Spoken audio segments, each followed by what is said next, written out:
This one had a very short run in a small number of theaters, but now many more people will get to check this one out. It is available on Max. It's the Michael Keaton starring and directed Knox Goes Away.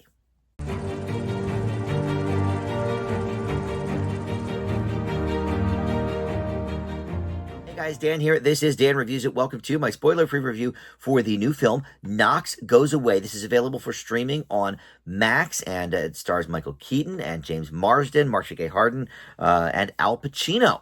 Among some others. And this is the second feature that Michael Keaton directed, but it's been about 15 years since the last one, and I had never even heard of it. I had to look it up to see if this was his premiere as a director. It is not, but the movie he directed in, I think it was 2009, I never heard of. So, obviously a small film, but he starred in that one as well. So, definitely, enjoys, I guess, playing those double duty roles. But before we launch any further into the movie, let me welcome you back to Dan Reviews It. Thank you for finding this video. We've got movie and TV reviews on the channel, and just about every day I post something new. So there's always a lot going on and a lot to check out. Please consider subscribing, click that like button, and comment below. All that stuff, of course, helps the channel out. All right, so this film is about a contract killer played by Keaton with a rapidly evolving form of dementia. In the beginning of the film, his doctor tells him he's really got about 6 weeks left before he kind of completely, goes away, as the theme.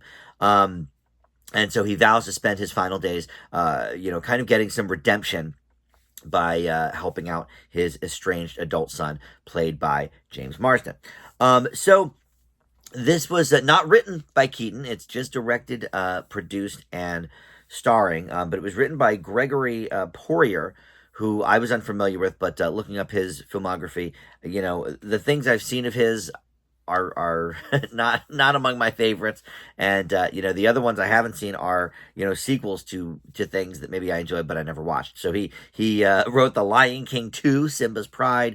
He wrote A National Treasure, Book of Secrets. He wrote The Spy Next Door with Jackie Chan. That's a pretty bad movie, and that is the main failing of this film, is the script. So I'll sort of save that part. Let's talk about some of the positives.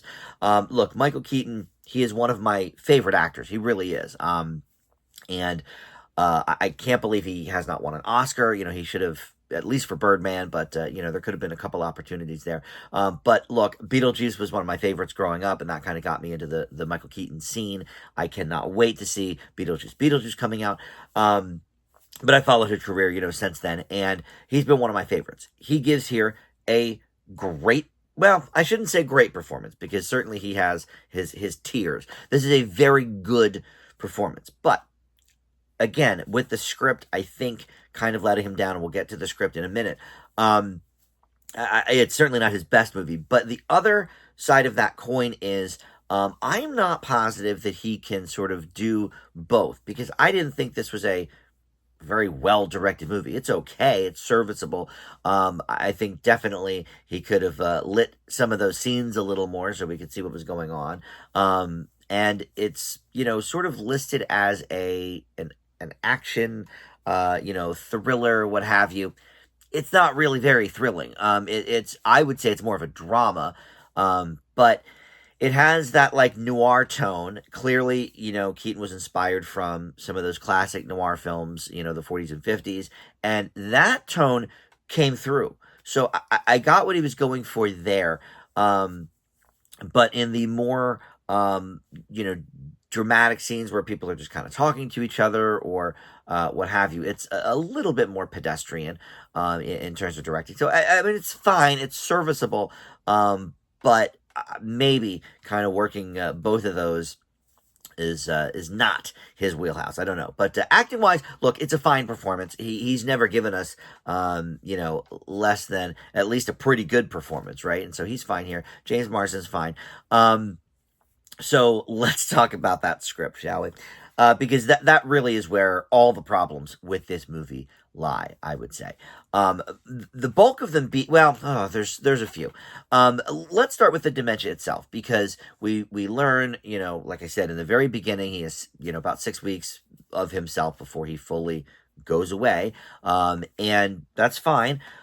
But it seems like a very, very convenient type of dementia where it works, out when he needs it to, and when he needs to be clear as a bell, we have that too, just at the right times. And if this is such a rapidly evolving version of dementia, why, 4 or 5 weeks in, because the movie does really span almost the whole 6 weeks, I think.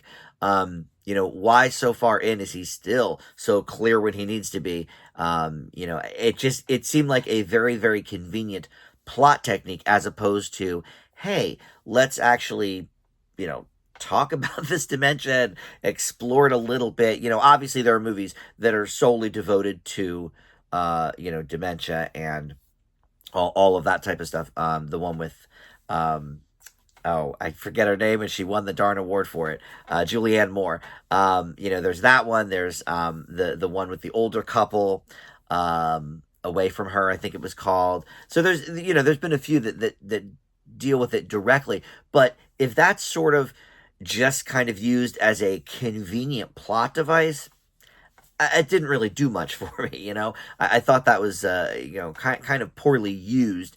However, I do like the idea, like the basic idea of this contract killer being diagnosed with dementia and seeing that maybe as in one way a positive to forget kind of all the bad things he's done and all the people he screwed over, and eventually when he passes away he'll have a clear conscience because he won't remember any of it, like that kind of thing.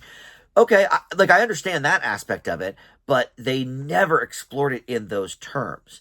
And then you have the James Marsden and him, father-son kind of combo. We never really explore the past of their relationship, but I'm not sure that we needed to necessarily. But, we just are handed this exposition of, okay, we've been estranged, and as the movie kind of unfolds, there's a few, things in forms of twists that I guess might allude to that. But at the same time, some of the things that Keaton's character says, Knox, later on in the movie, you don't know if he's having the right memory or not. And that's never really, given the yes from the writer or Keaton as a director. So it's left for us, the audience, to say, okay, well, did that really happen? Or is he just kind of saying that? I don't know. Maybe I would have liked a little more clarity there, or just to explore the disease a little bit more and use it less as a convenient plot device. And then the other thing just is, the plot holes. They just run rampant through this thing. But that almost takes an aside to some of my other issues with it. So, look, overall, I think there are some pretty good performances here for sure. And I think the basic subject is interesting. I wish they had explored it, really at all. So yeah, this is definitely a negative grade for me. I teetered on this one a little bit. I'm going to give it the higher of the two grades. I was sort of between because of some good performances. James Marsden, I should say, is fine here as well. He always gives us pretty good performances. So look, I'm going to leave Knox Goes Away with a C-. Definitely below average. I think it was just hard to get over some of those hurdles that I had with the script. All right, thank you for watching Dan Reviews It, and I'll see you next time. Bye.